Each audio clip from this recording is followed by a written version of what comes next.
Ship ahoy there, welcome to the Euro 2016 Broom Cupboard. I'm your host, No More High Rise. Remember to subscribe. If you can't subscribe, it's maybe because you don't have a YouTube account. Get yourself a YouTube account. It's the 21st century and all our entertainment can't come on paperbacks anymore. Okay, so England v Wales, that's what this show's about. But let me wrap up first some of the other results. Republic of Ireland, they drew 1-1 with Sweden. Then in the evening, Italy said, hey, we're teamwork, camaraderie, guile, and we're going to beat Belgium, we're going to show you how, and we're going to make Belgium look like a bunch of individuals. It's exactly what the Italians done, winning 2-0.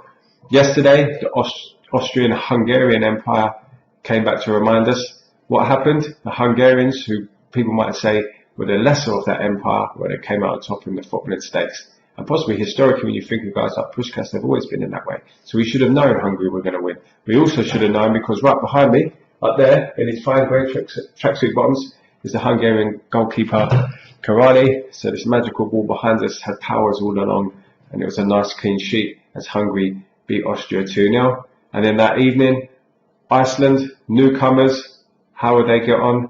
They got a point.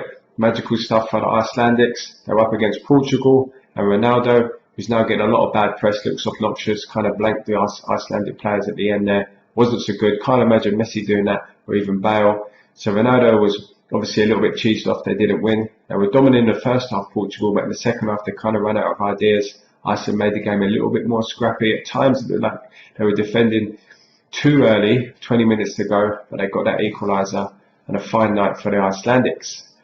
Earlier today, in England's group, Russia, they scored a goal, but Slovakia scored two. That's the key thing there. Slovakia actually 2-0 up. You could argue it was a little bit comfortable, and they made Russia really average at times. The Russians come back late on, but it wasn't enough. So a good win for Slovakia. They're back in the game now. An imperative, of course, from an English perspective, they pick up something tomorrow, because Slovakia are on 3 and the Welsh are already on 3. Okay, you may see that on the brim right here is a Puma boot. Normally there's the onions, but a bit of nostalgia here. You can actually order these boots, 1995. Online. They're Puma Opportunist. This isn't a sales quite really think. I just felt like I needed a new pair of molded boots because the Adidas ones weren't working so well, and I didn't want to bother with any kind of this new stuff that cost about 300 quid. So I went retro and got these Puma. Here's another one I made earlier, looking good. Not sure who wore these. I don't remember them myself back in 1995. Puma King has always been the dominant ones. But the white sole, I think, always looks good. It makes it look like you can run fast now and again. So that's the Puma.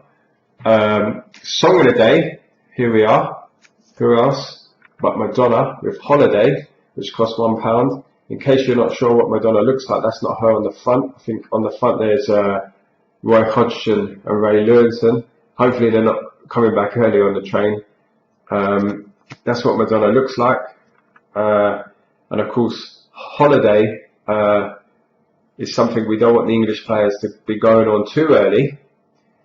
But perhaps if they don't beat Wales tomorrow, they will be, because they'll probably be out of the group. But what's going to happen tomorrow then? We're not sure really, of course, but we've got an idea that Bale might score. He seems to come up trumps when needed. He has been talking in the press about how no England player would get into the Welsh team. Technically, he's correct, because they'd be breaking the rules, so that's the obvious thing. Secondly, you would say, yeah, of course, a few England players could get in, but if Bale's talking about Wales' team spirit, then why would they want an English player suddenly to come in, especially guys like Sturridge, Wilshere, and that guy from Walthamstow, Kane? These guys are bound to be troublemakers, aren't they? So the team spirit is strong for Wales. They're galvanised, they're together. Chris Coleman's got them playing that extra yard. They've got that little bit of confidence about them now after the Slovakian victory, and they're playing England well, who don't want to feel sorry for themselves. You know, they put in a really good performance at times against Russia. So it's all down now, we think, to how Roy Hodgson will handle it. Will he play the same team? Maybe. Will he make some changes? We hope so, because we think Sterling out on the side has no end product. How did Rooney play in the midfield? He played okay. Should he push up a little bit closer to Kane and create more of a partnership and a bit of a supply line between the two? It's dangerous that the midfielders play too deep. Ali, was he out on the right? Was Lallana out on the right? So maybe there's some organisational structures to be kind of figured out, and I'm sure Hodgson will look into that. But ultimately, it's just going to come down to those 11 guys. It's Premier League style. Work hard. Everybody gets involved and puts in a good performance. That team will come out and win. Wales, they probably have a few players in their team that can make a mistake as well. Maybe Davis at the back. He isn't really a centre back. Interesting to see if Wales line up with that back three, or whether they have a flat four. So maybe Coleman's going to come up with some tactical nous. But it's going to be a great game. There's a lot riding on it for England, more for England than Wales. Wales know they can get a point, and it'll be happy days for them. We'll find out. I'll be back. What do we predict? I'm going to be bold and say that England are going to win 2-1, and they're going to score in the 93rd minute. Smalling with a header is going to go in off the bar, bounce up, and there's going to be all that goal line technology, and all the English fans will be running around celebrating in Hurts. So I'll be back to wrap up that game as well. Remember to subscribe. That would be really helpful. And any comments will be really well received. Positive ones, of course. Nothing crazy. I'm your host, No More High Rise. Thank you for listening. Euro 2016 Broom Cupboard. England Wales is the big game. Who's going to win? It's just a matter of time. Okay, over and out.